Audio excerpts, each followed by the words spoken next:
सातवी शिकत आहे। आज छत्रपती शिवाजी महाराज जयंती निमित्त आपण सर्व इथे एकत्रित जमलेले आहोत। सर्वप्रथम तुम्हा सर्वांना शिवाजी जयंतीच्या मनपूर्वक शुभेच्छा। आज आपण छत्रपती शिवाजी महाराजांच्या जीवनाबद्दल थोडंसं जाणून घेऊया। छत्रपती शिवाजी महाराजांचा जन्म 19 फेब्रुवारी 1630 रोजी पुणे जिल्ह्यातील शिवनेरी किल्ल्यावर झाला। त्यांच्या वडिलांचे नाव शहाजीराजे भोसले तर आईचे नाव जिजाबाई असे होते। त्यांचे गुरु दादोजी कोंडदेव यांच्याकडून त्यांनी युद्धकलेचे शिक्षण घेतले। शिवरायांच्या जन्मावेळी भारतात मुघल साम्राज्याची सत्ता होती। त्यांनी आपल्या शौर्य आणि बुद्धिमत्तेने मराठा साम्राज्याची स्थापना केली। त्यांनी आपल्या देशाचे स्वातंत्र्य आणि स्वाभिमानासाठी लढा दिला।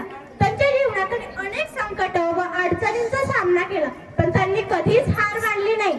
त्यांनी आपल्या देहाच्या पूर्तीसाठी कठोर परिश्रम केले आणि हिंदवी स्वराज्य स्थापनेत यश मिळवले। आजच्या आपल्या तरुण पिढीला शिवाजी महाराजांच्या जीवनातून खूप काही शिकण्यासारखे आहे। ते खूप महान राजे होते।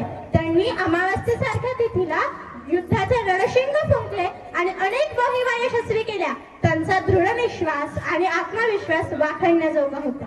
त्यांच्या जीवनात जितकी संकटे आली तितक्या संकटात त्यांच्यातील एक नवा गुणच अधोरेखित होत गेला। आग्रा येथे दरबारात गेल्यावर त्यांनी आपला पाणेदारपणा दाखवला।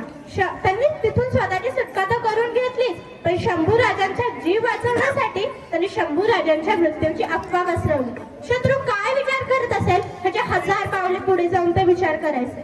त्यांच्याकडे दूरदृष्टी होती। ते खूप थोर राष्ट्रपुरुष होते। त्यांचे धोरण सर्वसमावेशक असे। त्यांनी सर्व धर्म समभावाचा पुरस्कार केला।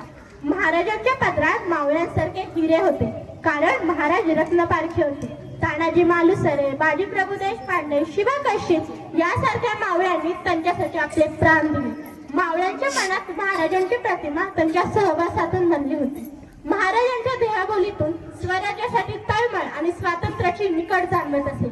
महाराजांच्या जीवनातील प्रत्येक घटना आपल्याला प्रेरणा देते, म्हणूनच ते आपल्यासाठी प्रेरणास्रोत आहे। त्यांनी प्रत्येक लढाई वेगवेगळ्या प्रकारे लढली, कधी शक्तीने तर कधी युक्तीने। त्यांचे नेतृत्व सर्वांना हवेसे वाटे। विजय मिळवल्यावरही सुखासीन होऊन वैयक्तिक आयुष्यात न रमणारे एकमेव अद्वितीय व्यक्तिमत्व म्हणजे छत्रपती शिवाजीराजे। कर्तव्य आणि जबाबदारी याचे त्यांना असणारे भान त्यांना वंदनीय बनवते। म्हणूनच राजे आहेत प्रेरणास्रोत आणि आदर्शाचे सर्वोत्तम उदाहरण। आपण आजची तरुण पिढी छत्रपती शिवाजी महाराजांच्या